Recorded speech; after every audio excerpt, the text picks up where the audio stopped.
Hello friends, જેમ બે જય માતાજી. કેમ છો બધા? મજામાં? સ્વાગત છે તમારું મારી રસોઈની ચેનલમાં. લંચ બોક્સ માટે આજે એક મસ્ત સેવ બનાવીશું.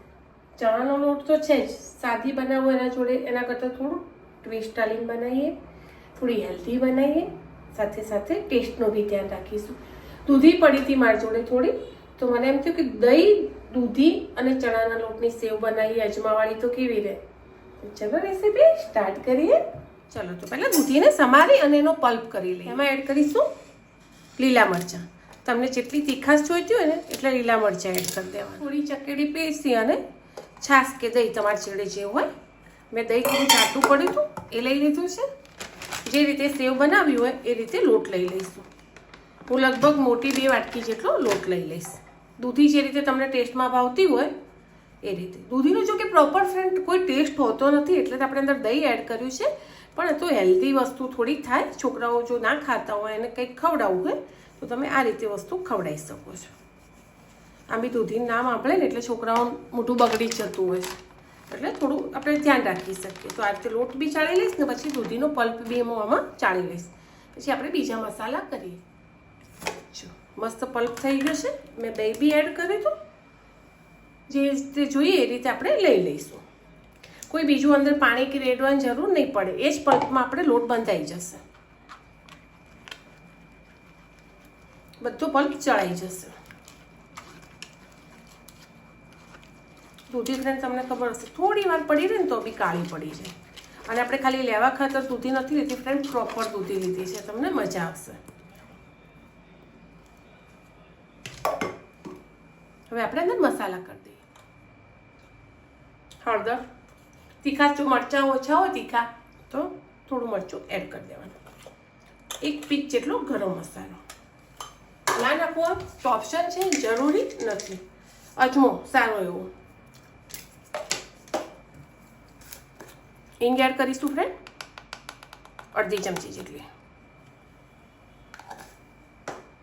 તેલ જે રીતે સોફ્ટ રાખવી હોય કે કડક કરવી હોય એ તમારા ઉપર ડિપેન્ડ રહેશે. મેં 2 ચમચી ભરીને કરી છે કારણ કે હું કડક જ બનાવી રહી છું. 2 થી ઓછું હશે પણ વધારે નહીં હોય. હવે આમાં લોટ બાંધીશું. એ જ પલ્પમાં આપણે લોટ બંધાઈ જશે.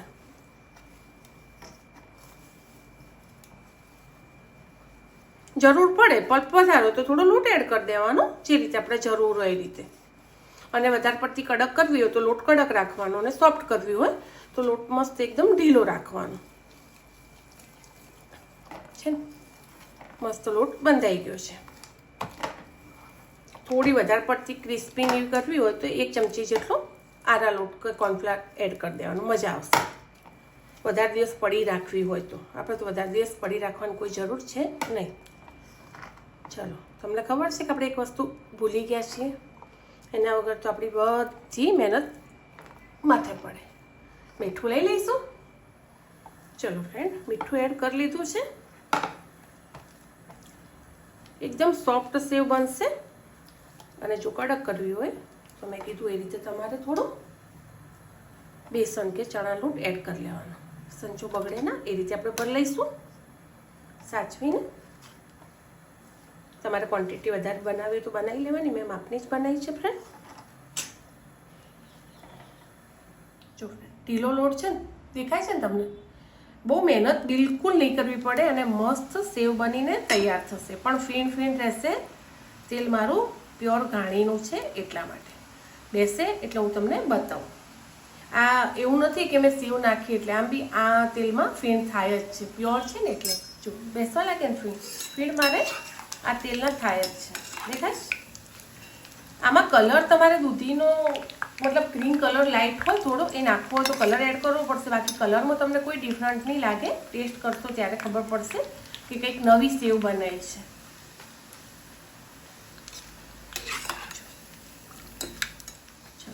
સેવ બહુ જ મસ્ત તળાઈ ગઈ છે. તો આપણે એને લઈ લઈશું. લાઇટ ડાર્ક કલર તમારે જે રીતે કરવો હોય. મેં થોડો કડક કર્યો છે કારણ કે પલ્પ હોય ને અંદર એટલા માટે. તમે આને મહિનાથી ઉપર બી સ્ટોર કરી શકો છો, કંઈ જ ખબર નહીં પડે. ખાલી સેવ બનાવો ને એ વખતે તમારે થોડો પલ્પ ગાળીને કરવાનો, એટલે કોઈ કટકો બટકો કેવો રહે તો તમે હેરાન ના થાઓ. એ જ રીતે આપણે બીજી કરી લઈશું. બહુ ઓવર નહીં પાડવાની.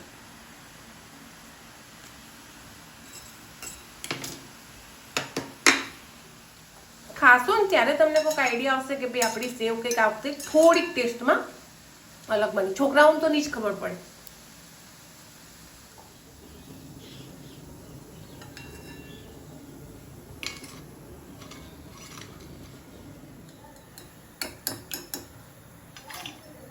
તો ચલો ફ્રેન્ડ, તૈયાર છે દૂધી અને દહીંની સેવ.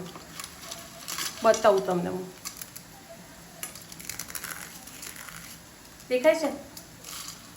બહુ જ મજા આવશે તમને ખાવાની. ચોક્કસથી બનાવજો. મળીએ આગળના નવા બ્લોગમાં. By friend.